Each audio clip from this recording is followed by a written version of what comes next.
I am going to show you a project on making some Chalk Couture Christmas ornaments, and I'm going to do some step-by-steps, show you the transfer that I'm using and walk you through this.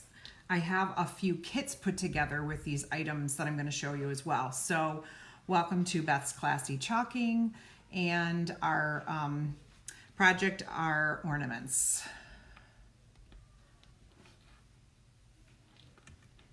Okay, I have the mini holiday icons transfer, and I cut these up into the squares, and here's the cut up version.